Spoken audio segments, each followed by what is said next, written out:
An eerie world of imagination comes to life before our eyes as we go behind the scenes to discover the magic and mysteries of the stop-motion animation classic, Tim Burton's The Nightmare Before Christmas. To create the film's mind-boggling imagery and outrageous characters, a team of over 100 artists and technicians spent 3 years of painstaking frame-by-frame animation as they pushed the limits of this cinematic art form. Well, I grew up liking those stories like, you know, every Christmas you'd watch things like Rudolph the Red-Nosed Reindeer or like The Grinch That Stole Christmas. Those were my favorite like holiday specials when I was growing up. So when I was working at Disney, I designed something that's sort of like the reverse of that. It's like the Grinch in reverse, so to speak, about this character who finds Christmas and loves it and decides to try to do it himself. Tim very much developed the story, the concept is his, the main characters, the tone, the look. When Tim Burton went back to Disney a couple of years ago and said, "You have a project of mine that I'm still interested in doing." And they dug out not only his treatment, they dug out a lot of his artwork. If you look on the walls, you'll find as much of Tim's original artwork as you will the stuff that we've now done in terms of designing sets. So it's his artwork from that long ago is really the kickoff point for the design of the movie. Tim Burton and director Henry Selick assembled 13 of the most brilliant animators, along with over 100 specially trained camera operators, puppet makers, set builders, and prop makers. Over a 3-year period, they filled 19 sound stages with Nightmare's 230 sets and hundreds of individual puppet characters. So we had to create a company to do this. We moved into this building, I think, in July of '91, and we had to be in production by October 1st. In the first place, I was chosen for the job because I'm from the same planet, if not the same neighborhood as Tim. He's somebody that's just got a lot of talent and passion, and he knows a lot of people. There's a very small group of people that do this kind of work and do it well. I really feel very lucky that we've got a group of people that are very good at this. Tim Burton's visually stunning images are accompanied by the music of composer and lyricist Danny Elfman. Basically, we didn't really have a script, and there was the storyline that Tim had from years earlier. We didn't start out going, it should be this or that. It sort of grew from the images and the story and took on a life of its own. We were running out of time, and I just said, well, I'll just start writing some of the songs based on what we talked about. And I started, and he'd come over and he'd listen to it. And then I'd say, let's just talk about the next section of the movie. And we'd talk about it and tell me, oh, and he does this and that. And I said, great, great. And as soon as he left, I'd immediately go and start writing that next song that got us through the next period. And 3 days later, I'd call him back, and he'd come and he'd listen. Oh, great. And now describe the next couple of scenes. He had pictures of all these characters, and if he didn't, he'd pull out a scrap of paper and draw it for me. So I had some really good visual stimulus to get going. I would say the difference between 3 years worth of work on something like this and 6 or 8 weeks on a score, you can't really compare. We've worked together at least my whole career, you know, in movies and all, and it's just been the greatest collaboration I've been involved with. He's a great songwriter as well as a composer. So there already was Tim and Danny and songs, and because those were very much finalized at an early stage, those were the first things that we went into production on. My team and I work with Henry, the director, doing these storyboards here that visualize and plan what the film's going to be. We do the first visual attack on the film. We storyboard it very specifically. We cut those storyboards, which are drawings of every scene, sometimes many drawings for a specific scene, in continuity, with music, with voice, with sound. So we've pre-made the movie at least sequence by sequence before we ever actually go in and animate it. We're shooting it 24 frames a second, which means that we have to pose the character 24 times for each second of actual completed film. Working with storyboards, changes and refinements to the story and action can be made before the complicated and time-consuming process of animation is begun. Storyboard provides the basis for everything. The timing, the action, the gesturing, the whole attitude to each scene and each sequence. I'm the art director, and what that involves is creating the environments based on the storyboard, based on Henry's requests, based on what Tim's drawings look like, etc., trying to stay consistent with that look.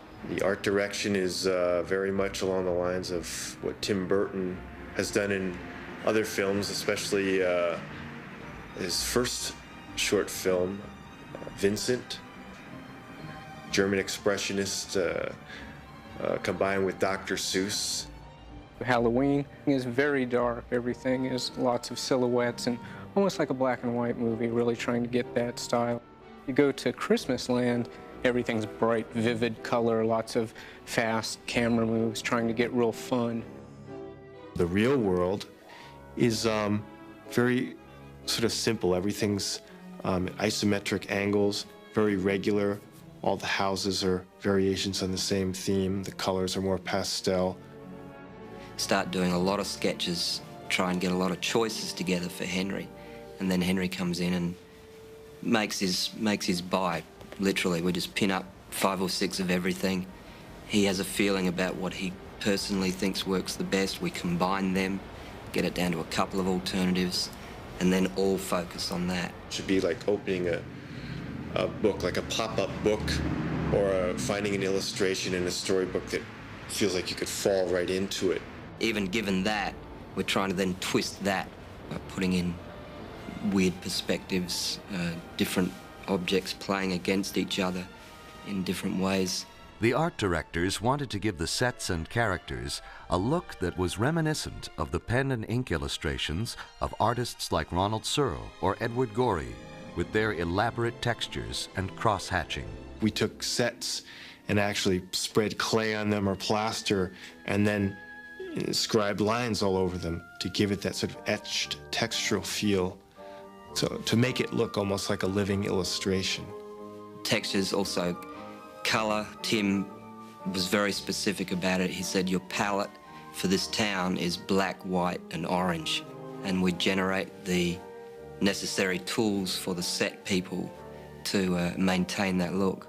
From there we do either a scale drawing, like a quarter scale drawing of the thing, but that then goes straight to set design. Greg Olson will make a scale model based on our drawing, start to work out the camera angles, how much set is needed. Once the conceptual art is done, we have to somehow realize it in 3 dimensions: height, width, depth. This is known as a quarter scale mock-up.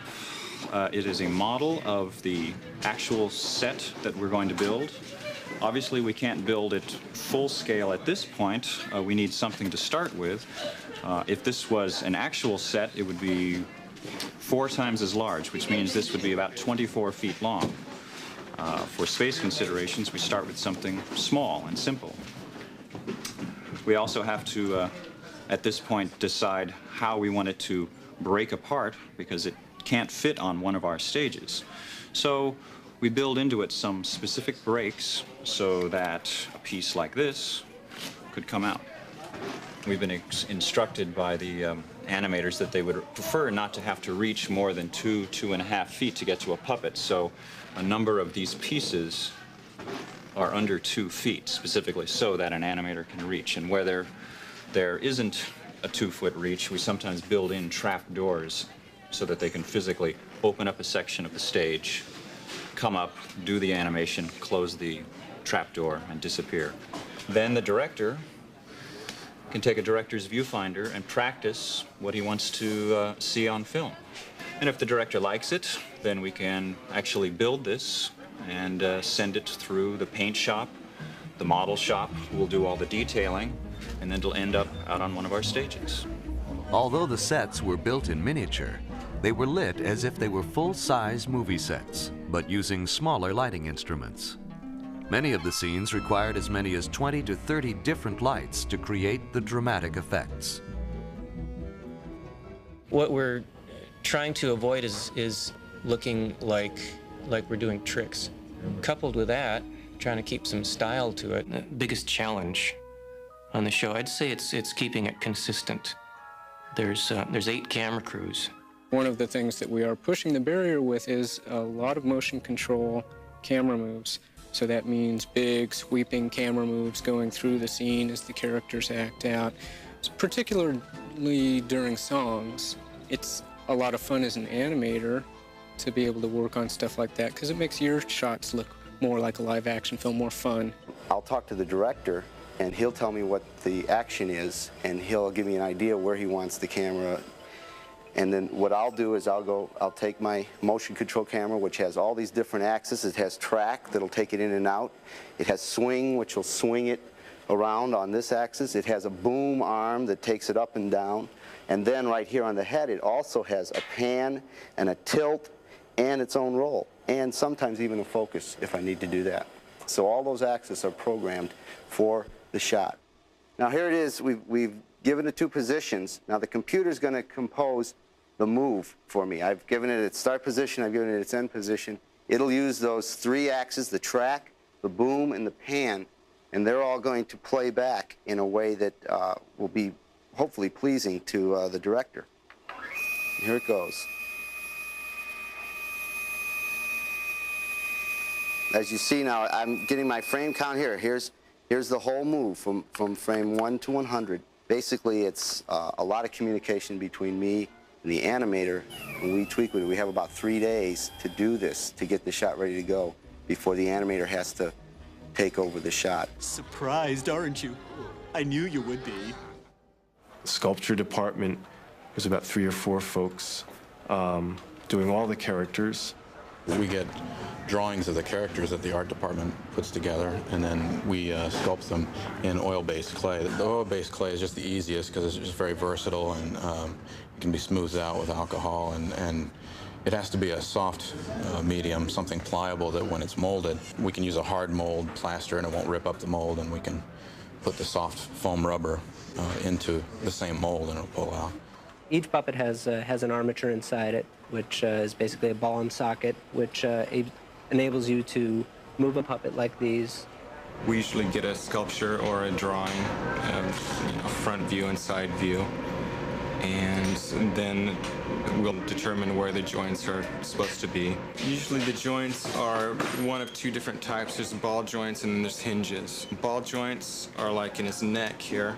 You can move it, almost like a universal joint, any amount of range. And those are good for general purpose joints. And hinges are really good for like down here in hips and in his main body because they can be tightened off really strong. All the intricate parts and pieces of the armatures were hand machined to fit perfectly for each puppet, ensuring that each tiny movement would look smooth and fluid when posed 24 different times for each second of film. After a puppet a character is sculpted, then it goes to the molding department and it goes through the entire molding process. After they make a mold, they then lay a steel armature in the mold.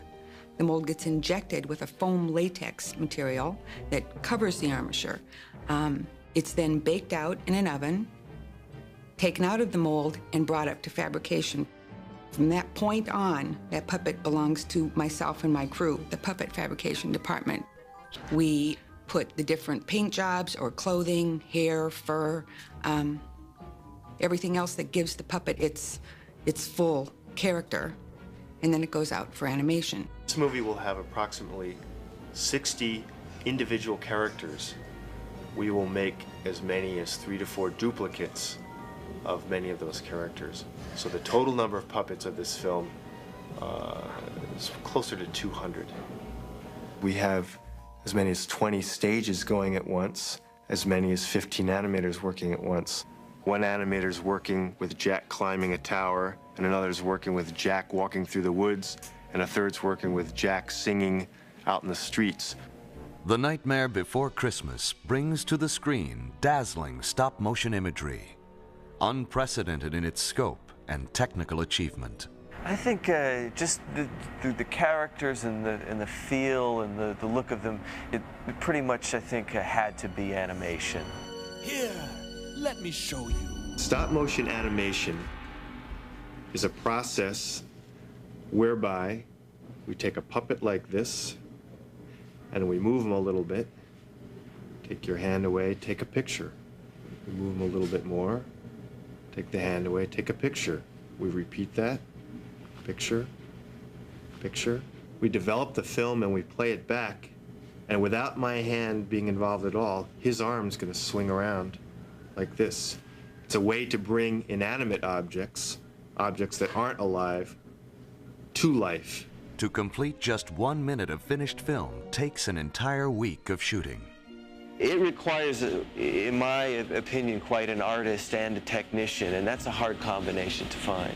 A very important part of doing really good stop motion is the same as any other animation, and that's being able to act things out for yourself and really feel it, and then translate that into what the character does. By getting my own imagination going and seeing how it's going to play in my mind, I act it out, and I play with the puppet a little to see if my actions can be duplicated by the puppet.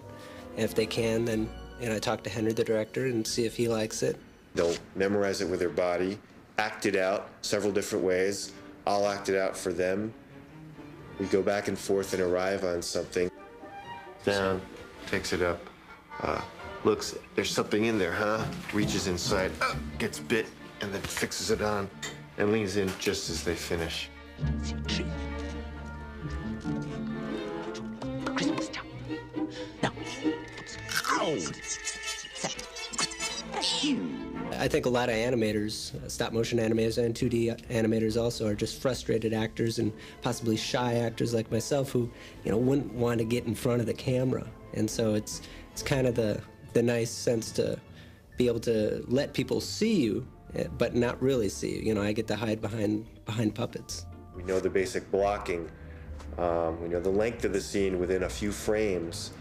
So there's a very tight, confined space the animator has to plug in. At that point, the animator becomes the character. Eureka! Jack, he's designed as a long-limbed, elegant, spider-like man, and naturally sort of wants to move that way. We'll go insofar as actually analyzing that stuff frame by frame with a video recorder just to see how things move. We get the move nailed and lighting, and we shoot tests, and we put them on loops and see them over and over and comment on virtually everything. We do a series of tests called pop-throughs and run-throughs, and I talk with the director. He'll tell me what he likes, the changes he wants, and then we'll go for the final take. We'll just be testing 3 or 4 times to make sure we like the action. And when the animator and the director feel comfortable with the acting that's going on, the overlapping of action between characters, then it's like, okay, now go for the hero shot. But in 6 days, something might happen, like a light might get jarred or the camera might slip. And when you're playing it back at speed, you're gonna notice that. And that sometimes is a shot killer. It's not like a cell animated film where if you have a little problem with a frame, you can go back and erase that line, redraw it, and then rephotograph it. If you have a problem with a frame, you have to rephotograph the entire thing. So you've always got that sort of pressure on top of your head that, while you're in the middle of a 400 frame shot that's taken 10 days to shoot, it's the 9th day and something goes wrong. There goes Christmas. To animate Jack's facial expressions and mouth movements, the animators used hundreds of hand-sculpted replacement heads. So every time he makes a different mouth position, A, E, I, O, U, and then everything in between, and then in a mad way or a sad way or a happy way or a neutral way, we have to have a whole different sculpt of the head. We might use as many as 400 distinctly different jack heads. Voices are read on exposure sheets so we know precisely when to change a mouth position. We've fed a photograph of each head into this computer. Then we pick a head to match each syllable of the character's dialogue or song. This establishes which head or mouth position the animator will use. Oh, somewhere deep inside of these bones, an emptiness began to grow. For instance, I need to use head number 43, so I'm to look here, there's 43, and that's the head that I'm using right now. I've been asked, how do you make a character blink? For Jack, we have these replacement series. So what I do is just take these, place them into Jack's eye, and so I do that for both eyes, and then after I take that frame of film, I take this out, close it a little bit more, take the frame of film, and then put the closed eye in. I might do this for 3 frames. So you're getting very quick action of just a blink, which brings the character to life even that much more. And that's just one more element of his realism. Just an extra touch. Sally, she's actually probably got the best armature for subtle acting. She is supposed to be a little off balance, out of kilter, so we push her. We actually turn the camera at times. We put her neck out of joint, try to make her feel like she's faltering at times. The puppet of Sally is able to speak and show emotions in a similar way to Jack. Animators can choose an entire new face for every expression change. Because she has lovely long red hair, and we can't easily change her whole head, like Jack's, we have given her a mask. So from her hairline back, there's literally a mask for every expression change. To try and get the kind of character and acting and just technical smoothness that hasn't been seen in the medium before is the biggest difference on this film. The final layering of atmospheric effects includes snow, smoke, shadows, fire, and electric lightning bolts. Here, Gordon Baker studies a frame of packages being delivered by cartoon ghosts. First, the packages, which we fly on strings, are traced a frame at a time in a process called rotoscoping. Then the ghosts are hand-drawn to fit a frame at a time around those packages. The two are composited together, and that's the result you see. Certainly no movie has been done to this extent, to this level in stop-motion animation with these kind of production values. There's not a lot of glamour, and it's very hard work. You have to repeat what you're doing constantly. It's like making a live-action movie in slow motion, really. You can't embark on a project like this and just dream about when it's all over. You really have to enjoy the meticulousness of the work. Also, on a daily basis, we always have a few completed shots, and that's what we live for, and that's why most of us got into animation, when all of our efforts come together and bring a character to life. If it all works together and runs smoothly, that's the payoff, that's the real work. I'd like to think that our efforts, using real light, real materials, real sets, and real talent will, give the audience something special, maybe a certain level of charm. That's what I get every day in screenings when we look at finished shots. And to see it sort of happening is great. I mean, it's, for me, sort of watching the shots and things unfold, it's after 10 years, designing it 10 years ago, it's really like a dream and very surreal and beautiful. So it's great. I mean, I'm very happy. I believe it was our most horrible yet. Thank you, everyone.